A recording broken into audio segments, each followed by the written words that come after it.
ഇതിലെയാണ് വഴി.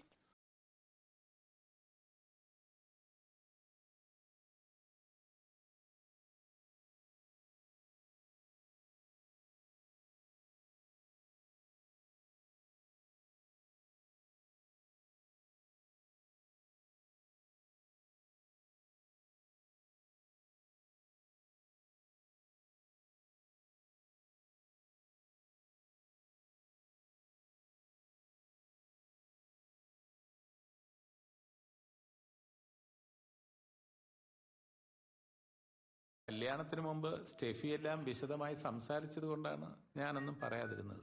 അവളുടെ മമ്മി ഞങ്ങളോടൊപ്പം ഉണ്ട് എന്ന കാര്യത്തിൽ തനിക്ക് സംശയമൊന്നുമില്ലല്ലോ? ഒരു സംശയമില്ല. ഏതൊരു മലയാളി യുവാവിനെയും പോലെ താനും ഒരു ടിപ്പിക്കൽ ഫസ്റ്റ് നൈറ്റ് ആവും ആഗ്രഹിച്ചിട്ടുണ്ടാവുക. ഈ ഡയലോഗ് ഞാൻ അവളുടെ ഭാഗത്തു നിന്നും അങ്ങനെ ഒരു സംഭവം ഉണ്ടാകാൻ പാടില്ലായിരുന്നു. അഫ്സോസ് കി ബാത് ഹൈ. അതിനുള്ള ടൈമൊന്നും ഉണ്ടായി. നിരാശാജനകമെന്ന് പറഞ്ഞതാ. എന്തായാലും തനിക്ക് വേണ്ടി ഞാൻ അവളുമായിട്ടൊന്ന് സംസാരിക്കാം. വലിയ ഉപകാരമായിരിക്കും. പക്ഷെ ഒരു പ്രശ്നം എന്താണെന്ന് വെച്ചാ ഞാനും അവളും തമ്മിൽ അത്ര സ്വരച്ചേർച്ചയിലല്ല.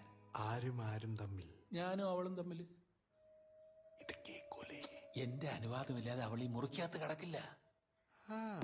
പപ്പേനെ പേടിയാണല്ലേ? അതൊക്കെ വഴിയെ മനസ്സിലാവും. പപ്പ ഒരു ധീരന. കാര്യങ്ങൾ ഇത്രയൊക്കെ ആയ സ്ഥിതിക്ക് എനിക്ക് തന്നോട് അല്പം സംസാരിക്കാനുണ്ട്. ഒരുപാട് പ്രപ്പോസൽ വന്നിട്ടും ഞാൻ സ്റ്റെഫിക്ക് വേണ്ടി തന്നെ തിരഞ്ഞെടുക്കാനുണ്ടായ കാരണം എന്തെന്നറിയാമോ? സ്മാർട്ട്നെസ്. അത് ശരാശരിയല്ലേ ഉള്ളൂ. വിദ്യാഭ്യാസവും. അത് പറയാതിരിക്കാണ് ഭേദം. അധികം ആലോചിച്ച് വിഷമിക്കണ്ട. ഞാൻ പറയാം. സ്റ്റെഫിയുടെ മമ്മിയായിട്ട് പൊരുത്തപ്പെട്ടു പോവാൻ ഏറ്റവും അനുയോജ്യൻ താനാണെന്ന് ഒരു ഇൻറ്റ്യൂഷൻ എനിക്കുണ്ടായി.